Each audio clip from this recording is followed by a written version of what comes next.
안녕하세요. 퀴녀사 TV의 책 읽는 시간입니다. 우리나라 사망 원인 1위, 암 이 말만 들어도 괜히 가슴이 철렁 내려앉고 남의 일 같지 않게 느껴지는 분들 많으시죠? TV 건강 프로그램을 보면 무엇을 먹으면 암에 걸리고 무엇을 하면 암을 예방한다는 정보들이 매일같이 쏟아져 나옵니다. 좋은 음식을 챙겨 먹고 해로운 것은 피하려 애쓰지만 마음 한구석의 불안감은 쉽게 사라지지 않습니다. 내가 아무리 노력한들 운 나쁘면 걸리는 게 암 아닌가 하는 막연한 두려움 말입니다. 오늘 저는 바로 그 두려움의 실체를 꿰뚫고 우리에게 암과 싸울 가장 강력한 무기가 이미 우리 몸 안에 있다는 사실을 일깨워주는 아주 특별한 책 한 권을 소개해드리려 합니다. 최근 유퀴즈에 출연하시고 세계 최고의 암센터 MD 앤더슨에서 40년 가까이 수많은 암 환자들을 돌본 세계적인 의학자 김희신 박사님의 책 암에 지는 사람, 암을 이기는 사람입니다. 이 책은 놀라운 이야기로 시작합니다. 최첨단 의료 장비로도 잡지 못했던 말기암 환자가 모든 것을 내려놓고 고향으로 돌아가 행복하게 지내다 보니 암세포가 거짓말처럼 사라졌다는 이야기. 반대로 초기암이라 수술만 받으면 완치가 가능했던 환자가 암에 걸렸다는 절망감과 공포에 사로잡혀 살다가 결국 병이 악화되어 세상을 떠났다는 안타까운 이야기. 수만 명의 환자를 지켜본 노의사는 이 경험을 통해 확신하게 되었다고 합니다. 암과의 싸움에서 승패를 가르는 결정적인 열쇠는 용한 약이나 최신 치료법이 아니라 바로 환자 자신의 마음가짐에 달려있다고 말입니다. 그렇다면 우리의 마음이 어떻게 암세포와 싸운다는 말일까요? 그 비밀은 바로 우리 몸의 면역 시스템. 그 중에서도 NK세포라는 아주 특별한 존재에 있습니다. NK세포, 즉 자연살의 세포는 우리 몸속을 24시간 순찰하며 암세포나 바이러스 같은 적군을 발견하는 즉시 그 자리에서 파괴해버리는 우리 몸의 가장 용맹한 최정예 특공대입니다. 건강한 사람의 몸에도 매일 수천 개의 암세포가 생겨나지만 우리가 암에 걸리지 않는 이유는 바로 이 고마운 NK세포가 밤낮 없이 암세포를 찾아내 처리해주기 때문입니다. 그런데 이 용맹한 특공대에게 아주 치명적인 약점이 하나 있습니다. 바로 스트레스입니다. 우리가 걱정하고 불안해하고 분노하고 우울해하면 우리 뇌에서는 코르티솔과 같은 스트레스 호르몬이 뿜어져 나옵니다. 그리고 이 스트레스 호르몬은 NK세포를 그 자리에서 잠재워버리거나 활동력을 현저히 떨어뜨립니다. 즉, 내가 스트레스를 받는다는 것은 내 몸을 지키는 군대를 스스로 무장해제시키고 암세포에게 지금이야말로 활동할 절호의 기회다라고 신호를 보내는 것과 같습니다. 결국 암을 이기는 삶의 비결은 아주 명확해집니다. 내 몸의 특공대, NK세포를 잠재우는 스트레스와 부정적인 감정을 몰아내고 반대로 NK세포를 강력하게 깨우는 긍정적인 마음의 습관을 매일 실천하는 것입니다. 그렇다면 구체적으로 어떻게 우리 마음의 군대를 훈련시킬 수 있을까요? 이 책에서 제안하는 돈 한 푼 들지 않는 가장 강력한 3가지 마음의 보약을 소개해드리겠습니다. 첫 번째 보약 웃음, 내 몸의 면역 스위치를 켜는 가장 빠른 방법. 김희신 박사님은 말합니다. 단 1분간 박장대소하며 크게 웃기만 해도 우리 몸의 NK세포는 즉시 활성화되어 그 수가 늘어나고 공격력도 강해진다고 말입니다. 웃음은 그 어떤 영양제보다 빠르고 확실한 면역력 증강제인 셈이죠.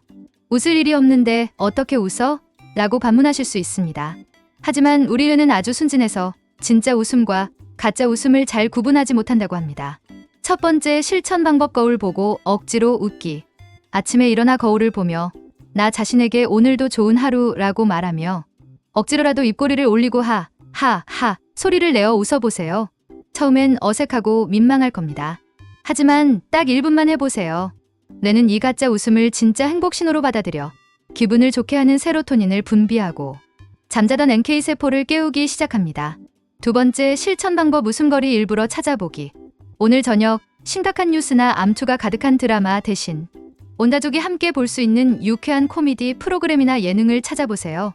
혹은 생각만 해도 웃음이 나는 친구나 손주에게 전화를 걸어 즐거운 수다를 떨어보세요. 웃음은 전염성이 강해서 주변에 유쾌한 에너지를 받는 것만으로도 내 마음의 온도가 올라갑니다. 세 번째 실천 방법, 내 실수에 너털웃음 짓기. 오늘 저녁으로 끓이던 된장찌개를 깜빡하고 태웠다고 가정해봅시다.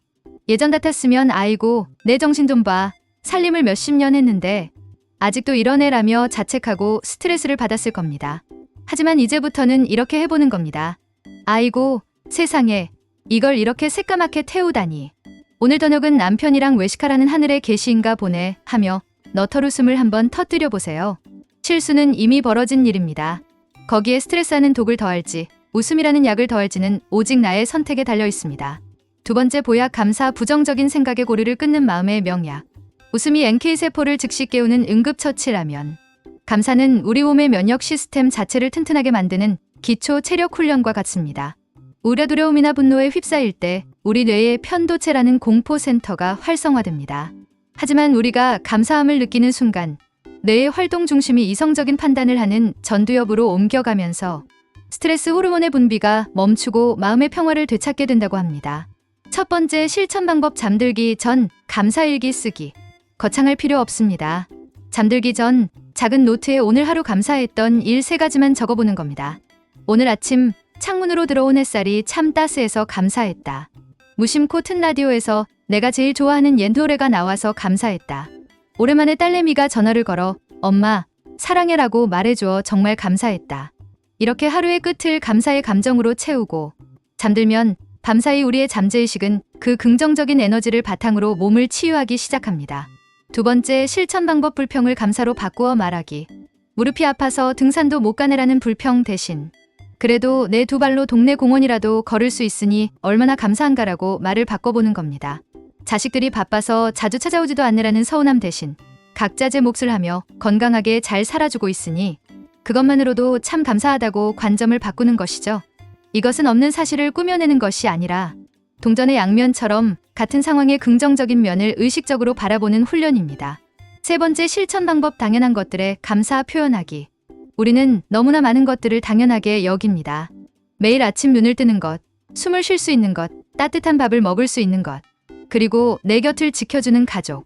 오늘 남편에게, 아내에게, 자식에게, 친구에게 이렇게 한번 말해보세요. 여보, 당신이 내 곁에 있어서 참 고마워. 얘야, 내가 내 아들딸이라서 엄마는 정말 감사하단다. 표현되지 않은 감사는 상대방도, 그리고 내 뇌도 알아차리지 못합니다.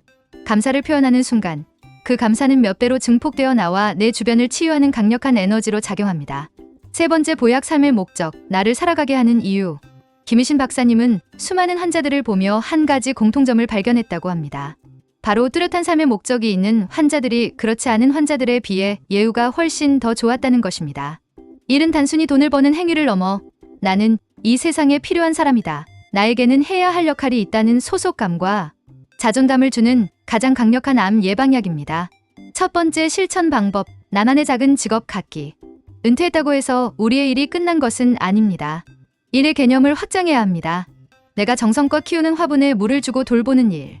우리 집 강아지를 매일 산책시키고 밥을 챙겨주는 일. 일주일에 한 번 복지관에 가서 내가 가장 잘하는 김치 담그는 법을 다른 이들에게 알려주는 일. 이처럼 나를 필요로 하는 존재가 있고 내가 기여할 수 있는 역할이 있다는 것 자체가 우리 뇌에 아직 죽으면 안 된다.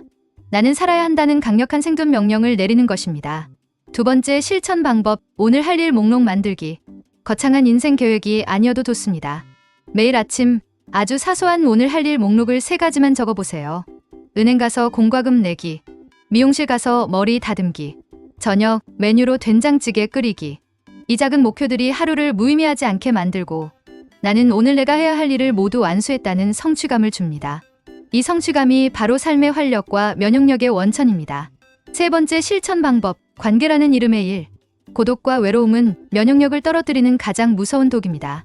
사람들과의 관계를 유지하는 것 또한 우리가 해야 할 아주 중요한 일입니다.